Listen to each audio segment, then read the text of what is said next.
such as sari-sari stores and wet market vendors and the like.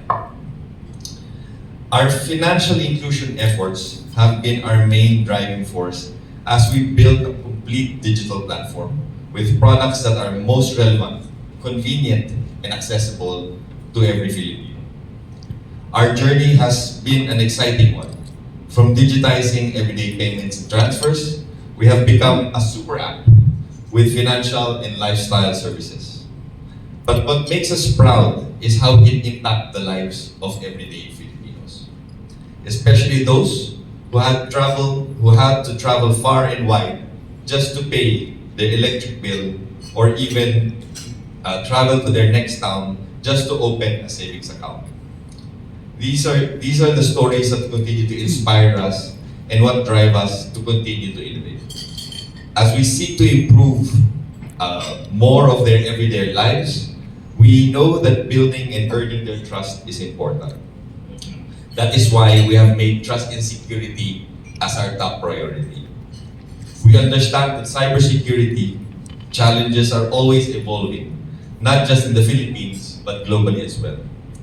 That's why GCash has proactively been taking steps to shield our users from these threats. While OTP and MPINs still serve their purpose as the first layer of defense to protect a user's account, we wanted to take account safety to the next level. We recently introduced Double Safe, which uses facial recognition through selfie scans during each new device login. This ensures that only you can access your GCash account. You can accidentally give away your OTP, your MPIN, pero siguro mahirap din po ibigay ang inyong mukha. As you can see on the screen, here's an example of a thwarted account takeover. Beyond Double Safe, we believe in the power of both education and data analytics to help strengthen account safety. We have been ramping up our GSafe Tayo campaign through a series of awareness and educational materials that help our customers identify and avoid fake sellers, suspicious links, as well as other common forms of scams. This is important because our customers are really the last line of defense. We seek to empower them so that they don't willingly accidentally share their information online. We have also been leveraging the strength of our data analytics. This allows us to anticipate and pinpoint users whose transaction patterns are suggestive of potential fraudulent activities. Upon detection, we take proactive measures such as adding them to our monitoring list or launching an investigation, effectively preventing any potential scams before they can occur. As we continue advancing towards consumer protection and financial inclusion, we are very grateful to have formed partnerships with key regulators, legislators, enforcers, and industry players. And that is exactly why we are here today. Our partnership with the NBI is hinged on our joint mission of creating a safer digital ecosystem for all Filipinos, especially as they transact online. We are honored to stand shoulder to shoulder with you and in the pursuit of a safer and more just society. I hope with today's initiative, we are able to spark more collaborations with all of you towards the same cause. Making Filipinos' everyday lives better. All of this, we continue to work towards our purpose of making this happen. Maraming salamat po and good morning to all. Taking digital safety to the next level. Thank you, sir, for that warm welcome and for putting today's event into context. One more time, a big round of applause for Mr. Redman Reyes. Thank you, sir. And as we transition into a more cash-like nation, key fintech leaders such as GCash continue to take innovative steps towards safeguarding the cybersecurity of millions of Filipinos. And who else could be better to give us insights regarding security than our partners from the NBI, represented by its Director, Attorney Medardo G. De Lemos. Director De Lemos is a Filipino lawyer and government official currently serving as Director of the National Bureau of Investigation. A proud graduate of the prestigious University of the Philippines College of Law in 1983, he has been a law practitioner since 1984. He rose to the Cesar ranks in 2003 and has served as the former regional director of NBI in Central Visayas and the former deputy director of NBI. Director De Lemos is also a lecturer at the Philippine Judicial Academy. Ladies and gentlemen, please join me in giving a warm round of applause for NBI Director, Attorney Medardo G. De Lemos.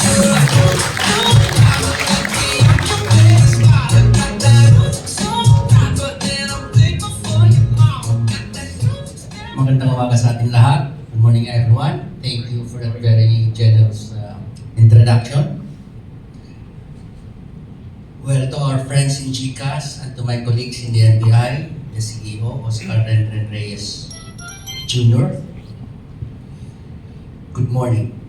Today I stand before you to formalize the partnership and to articulate the expectations of both our institutions in ensuring the safety and efficiency of this financial transaction through GCash, the leading financial apps in the Philippines. As we welcome another year of digital millennium, I cannot help but ponder on how the face of criminal behavior has changed. Before, criminals would rob banks personally, but now, financial transfers would be done through the push of a button or through a financial apps like GCash. Concepts such as phishing and social engineering are new to me, an old code in investigation and law enforcement, but these are the battle cries of the day. The world is changing and crime is changing along with it. Before, we call ourselves the traditional investigators. Now, to face the challenge, we have to reinvent ourselves.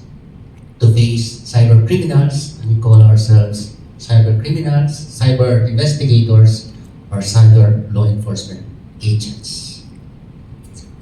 News headlines would focus more on the dramatic work of law enforcement. Arresting, conducting enforcement operations by kicking doors. But the real battlefield now is done quietly. Collaboration between law enforcement and financial institutions, which is the crime of the future, the wave of the future, cybercrime. Both of our institutions cannot work effectively. We need each other. Hence this partnership. Financial institutions such as GCash will be in possession of data not available to law enforcement. But they would be wanting on the authority to conduct criminal investigation, arrest, and prosecution. So the critical partnership will be formalized today, but it has not started today. It started long ago. In the recent past, we have had successful operations in cooperation with our partners, our partner, GCash. I take this opportunity also to assure you, while belatedly, that the information you shared with us in law enforcement has been put to good use. Perhaps we were not just timely in recognizing this publicly, but those operations resulted in successful law enforcement operations and prosecution. So standing hand in hand, the financial institution and law enforcement agencies such as the NBI would be a formidable partner in our fight against cyber criminals. And we we would be training our people on online investigation. So with that, papasalamat kami. Hindi pa huli ang lahat. Marami tayong naging matagumpay ng operation. Hindi lang natin na-recognize publicly, but this is time for us to say thank you and let's continue that critical collaboration between our institutions. Maraming salamat po sa inyo lahat. Leading the NBI to constant reinvention relevant to the times. Maraming salamat, Director De Lemos. Sir, thank you for the important work that you and the rest of the team at NBI continue to do. One more time, a big round of applause, please.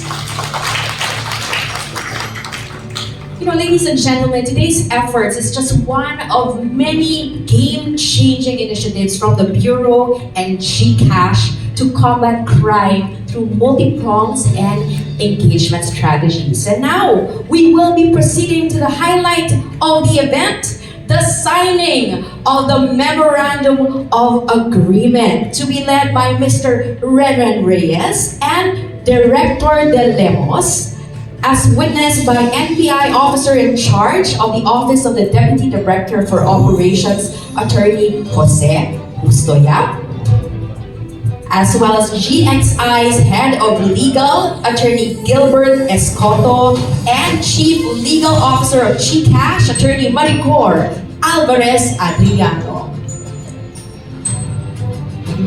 We are witnessing this monumental signing, a partnership between the NBI, the National Bureau of Investigation, and GCash.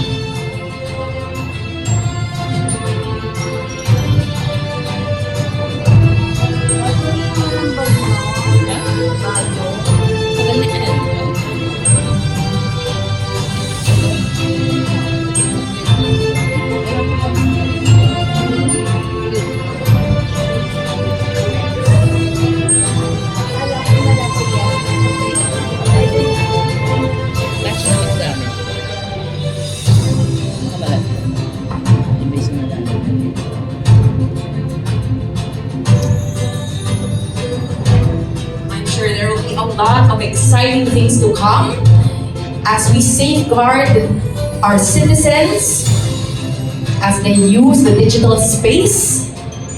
Kaya maraming salamat GCash and NBI for this effort. And there you have it, the signing has been completed. A big round of applause, please.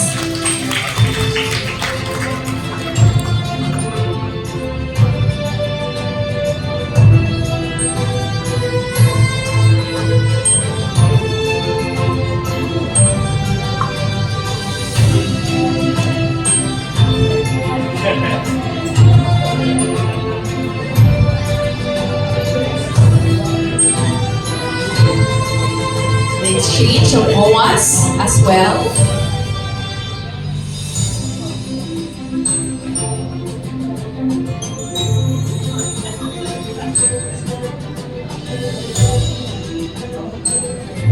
And in a short while, to the members of the press, we will be opening the floor for questions as well. So if you have any questions to our esteemed panel, we will have some time a little later on.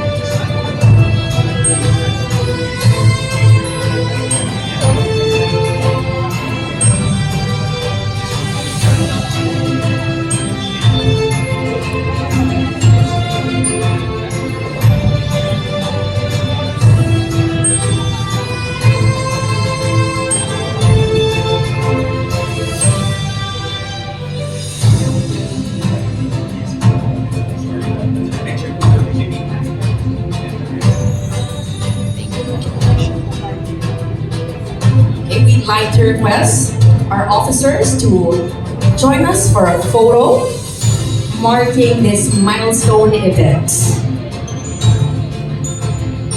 for a safer, more secure digital space for all of us Filipinos.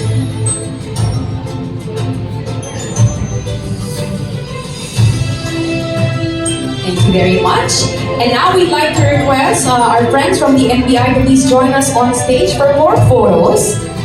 NBI Assistant Director Attorney Angelito Magno, Assistant Director Attorney June de Guzman, Assistant Director Attorney Glenn Ricarte, Head Agent Attorney Palmer Moriarty, Head Agent Attorney Dave Sebunyal, and Attorney Yentil Malika. Now we'd also like to request our representatives from GCash to join us on stage.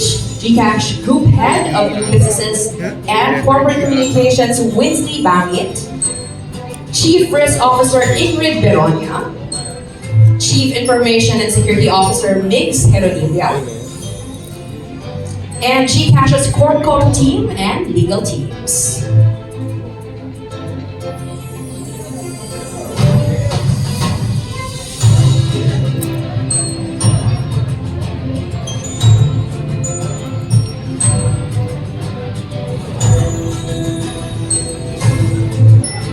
Of course, we'd like to thank all the teams who have been working so hard for this event to happen. As Director De Lemos mentioned, this was done way earlier, and now we are celebrating this partnership, but a lot of things have been happening behind the scenes, and we thank all the teams who have made this happen.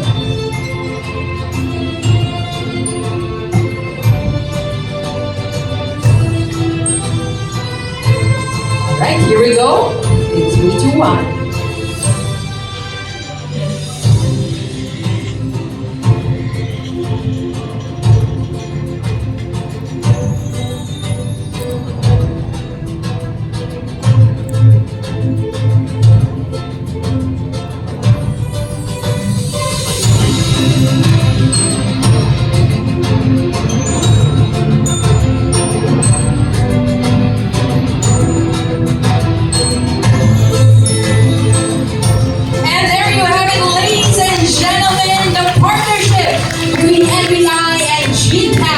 Has been signed and formalized for a safer, more secure digital space for us all. Maraming salamat to our representatives from the NBI and GCash, and congratulations.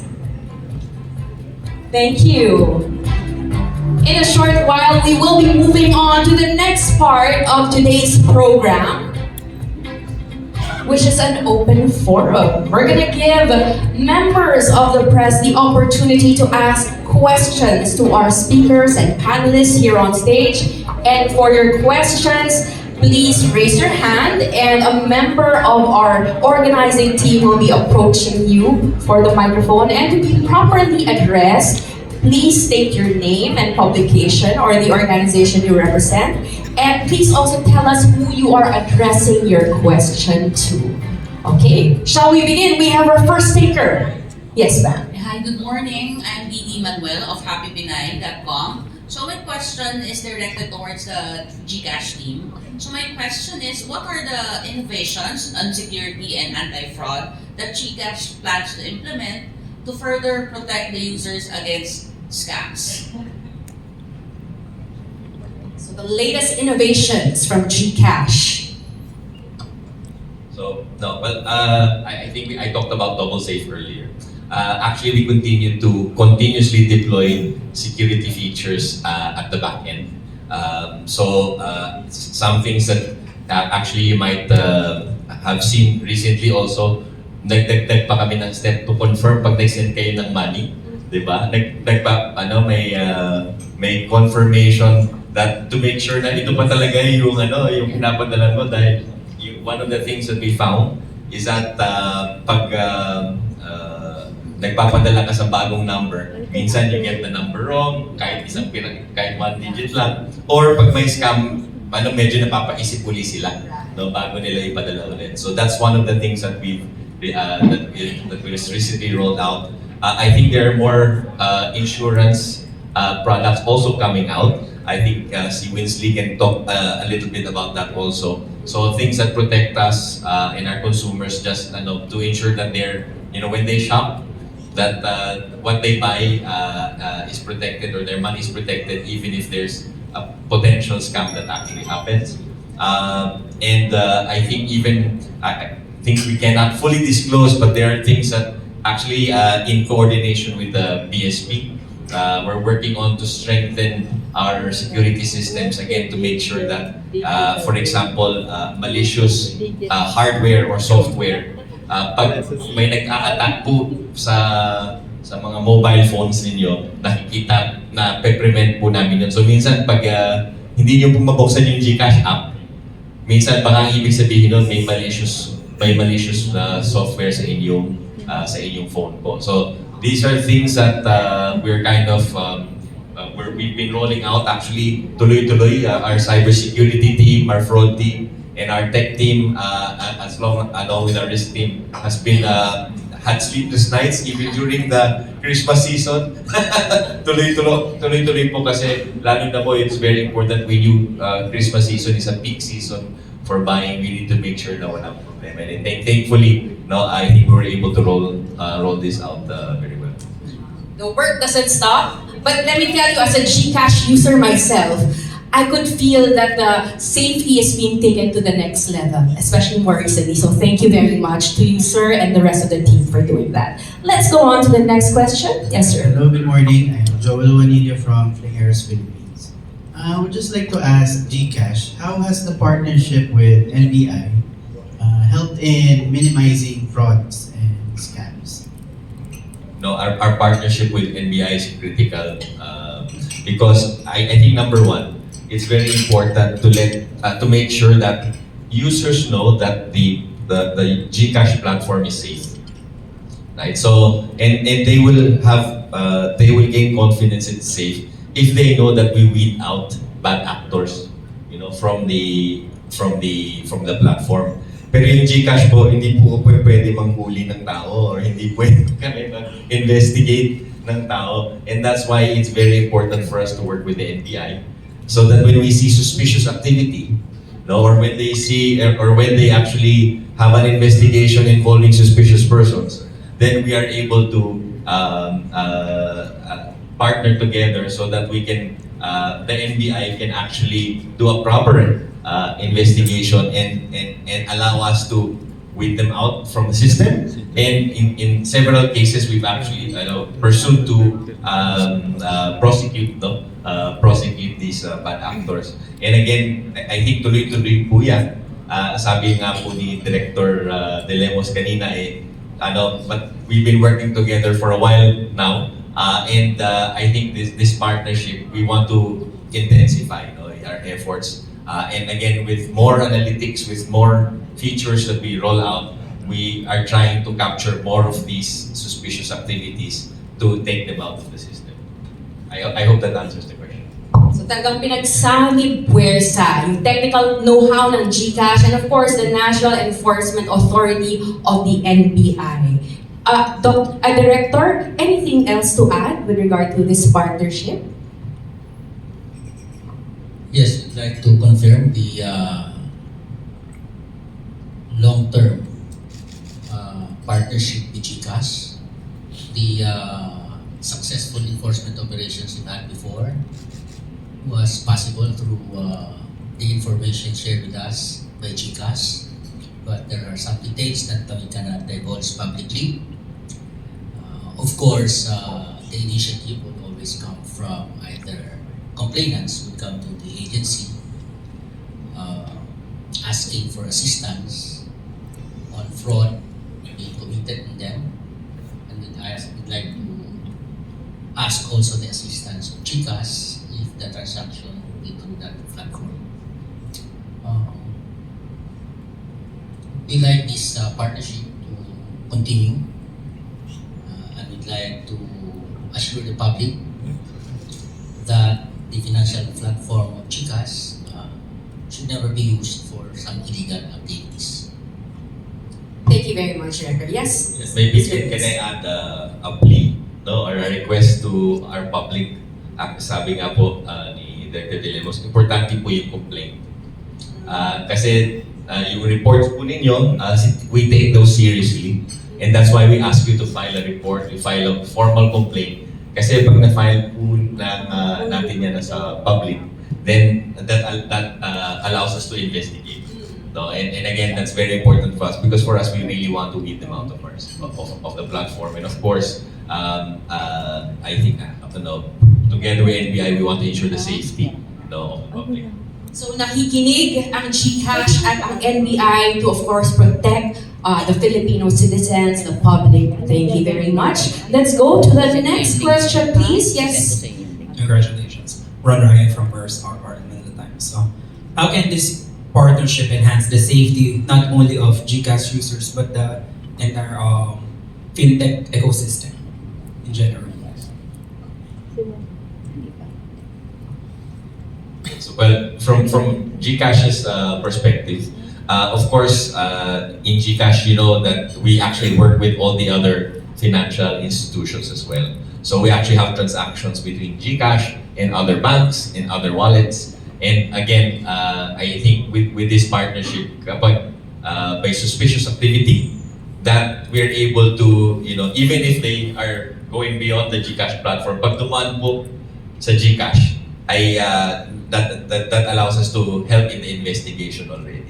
And I think that's why this partnership is very important because it gives us together with NBI the authority to properly do the investigation, to facilitate easier investigation by proper sharing of data, by a proper process, and so forth. And again, also protecting the safety of all our users because it's done through a legitimate process.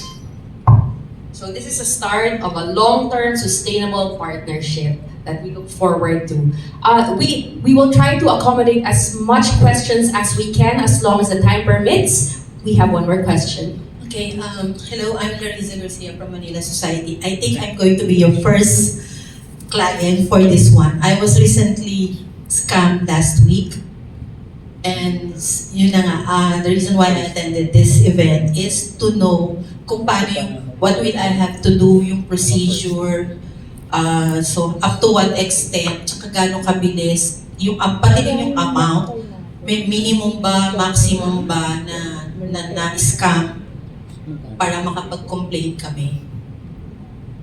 From GCash's perspective po, kung na-scam po kayo, I think the first thing that we ask is please file a police report. No? So pag na-file po yung police report, then it gives us authority to potentially look into the account, suspend the suspicious account, and then also then work with the authorities so that we can pursue the scammer. So wala po tayong minimum. Walang minimum kahit anong amount, syempre wala rin pong maximum. So we will, we take every single complaint and police report seriously because again, we want to make sure that all our users trust that the digital transactions are actually safe. Linawin ko lang po, I will file a report and police report and then we'll go to where na after that? So after the police report, please share with us. And To we will GCash? to GCash, and we will actually then work with the authorities on this. Thank you.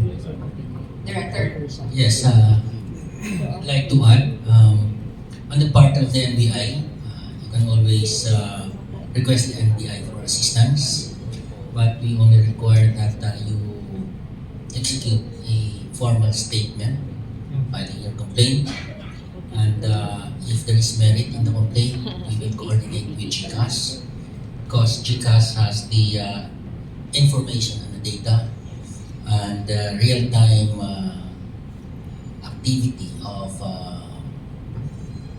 the scammer would only be known to GCash. So the coordination is really critical kasi kung kukunin sa isang platform katulad ng GCash, pag na-inform natin sila, we are assured that the activity would be on alert with GCash. So mapipigilan po natin yun. Sila lang ang may hawak ng real-time information sa inyong mga transactions with GCash. Thank you. That's a very real concern, no? And it's good to know that there are steps that we can do. We have to also do our part to document and file the proper complaints. Okay, we have another question. Yes, good morning. I'm John Wenner from Comico.com. I'm a blogger. I'd like to ask maybe Sir Enrico Santos and of course Director. This is like a big undertaking that you're doing. There's possibly like thousands, if not millions, of complaints that GCash is actually getting. Is NBI actually ready for like the manpower needed to, execute whatever judiciary processes needs to be undertaken? And is there like a ballpark figure of what GCash is actually sending NBI, vice versa? Director De Luz. I'd like to respond first. You must understand, and we are calling for the understanding also of the public that the NBI has a very limited manpower resource. That's what I thought. Sir. And admittedly, we only have specialized division to handle scammers involved in this financial platform. We have the anti-fraud and we have our cyber crimes. But as much as possible, we make it a point that all of your complaints will be acted upon by the agency. We are deluded with numerous complaints, and our agents would really schedule on which would be investigated first. But the rule is first come, first served basis. Hindi ganon kadami ang ating cyber investigators, but even with that, we endeavor to act on all of the complaints that are being received by the NBI, and also complaints referred to us by GCash. And sir, how about the numbers? So well, I can't share with you the numbers, but I assure you it's not in the millions po. Hindi naman ganun kadami yung negative activity happening in the platform. But we, in certain cases, some may times na umaakyat, and pag ganun po, I think one of the things we work on is first really try to pursue, and again through our analytics platform, try to really find where the problems are so that we shut it down, so that we manage that, and then pag na-shut down yung bad operations na yan, that's when we work with the authorities so that they can pursue, and I think with pag na-pursue natin, it actually prevent, pag nalaman nilang nahaharap sila, nakukulong sila, it also helps in preventing these negative activities in the future, kasi they actually see that they can't get away with it. I think that's very important. Now, in terms of the volume, despite that there are times that there's sometimes may mga attacks na nangyayari, may mga scams na nangyayari. Pag may mga ganyan, we are able to, through our platform, we're able to put them all together.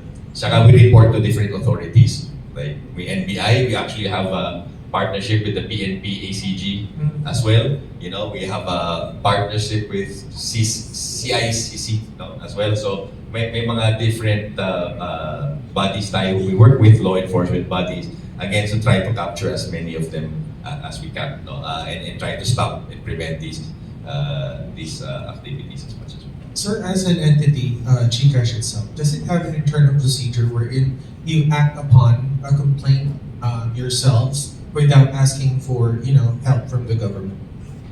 So yes, we do act up. We do act on this ourselves quickly, and that's why it's important that you report it to us. Number one, you file a formal police report or a complaint, so that we can take further steps. Kasi we are also limited in terms of what we can do.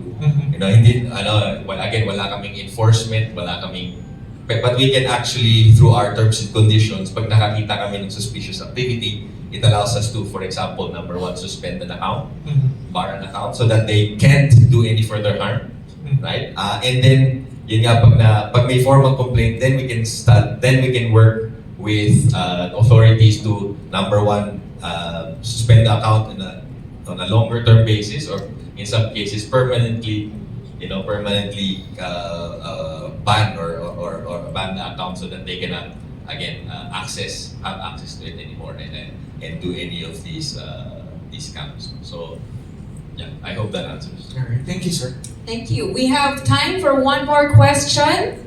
Yes, sir. A pleasant day. John Consulta from GMA Integrated News. I'd like to address this question to Sir Oscar Reyes and Director Dilemas. My first question would be, the SIM card Registration Act was passed last year to significantly curb the rising cases of cybercrime. But apparent personal experience is that cybercrime related to SIM cards still runs unabated. Having said that, do you think, does GCash feel that the act, the law failed, or is there any part of the law that needs to be changed in order to add protection for our fellow men, for our countrymen? For Director Dilemas, sir, you mentioned a while ago that the cybercrime is the new frontier. It's the new rising incidence of crime. So we need to act on this right away. And can you share some plans of the NBI in order to beef up its efforts to strengthen this part of the NBI? Thank you. Let's begin with Mr. Reyes. This is a very good question. Thank you. I think if you take a step back, what's really important, or what's the spirit of the SIM card registration? It actually kind of goes back. It goes to identity. No. So actually, number one is we really need to identify, make sure that each account there's clear identity behind them. No? And that's why for us we also work not just with the telcos. So we work with all the telcos so that if there's any assistance we can bring to help ensure that there's verification on the identity that happens. But it only happens in a few cases. But I think it's also important that the ID, for example, that's why we've been pushing for the national ID. Kasi pag may national ID, then mas secure tayo. Alam natin pag may formal government ID each account, then mas mahirap na to do these scams kasi totoo na yung tao na behind it. Diba? So I think it's very important, number one. So when it comes to the act, I think the spirit is correct. No, I think the spirit is there. I think where can be improvements in terms of implementation. No, and we're very willing to work with the authorities, with the telcos to actually strengthen that. And hopefully we also work with the PhilSys on the national IDs for faster rollout and for access to the national IDs from a digital perspective para mas mabilis din. Para mas mabilis din yung verification of these IDs. So I think, again, in our perspective, we believe in the spirit of the act. I think the implementation can improve, and we're more than willing to help in that. And I think because in our GCash system, we're not reliant on the SIM card registration act. Each account opening, meron po tayong KYC process. Bine-verify po natin bawat ID at bawat application to make sure that totoo yung tao na nag-a-apply. And that's why mayroong period before you actually get fully verified. No? So pag na-fully verified, then we're sure that you're a real person, then you have more transactions that you can do.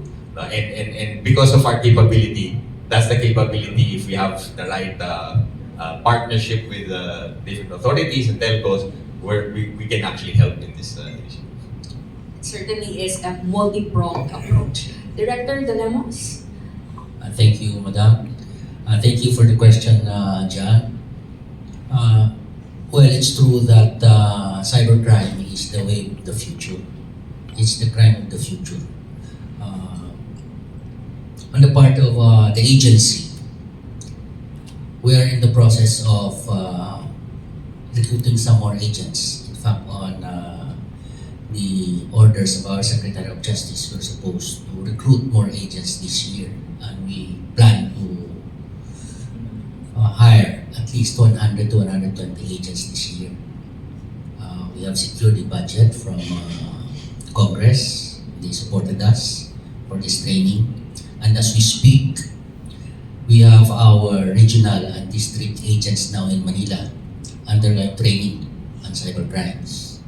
We have acquired a number of equipment to diffuse the investigation of online fraud in the provinces. So together with the training and the equipment, we'll be able to respond in the regional and district offices. Our 32 agents now on training would be graduating this Friday, and we hope that with this basic training and guidance from our more experienced cyber investigators, we'll be able to respond immediately and address the complaints in the regions. In our headquarters in Manila, while cybercrime division is the primary division that should handle this, we do not limit scams with online scams with one unit, the cybercrime. We also try to distribute this to other divisions. We have our anti-fraud, who would have the same capability. We have the anti-organized crime. And if there are more specialized online scams, this can be, if related to trafficking, this can also be the subject of investigation of our anti-human trafficking units.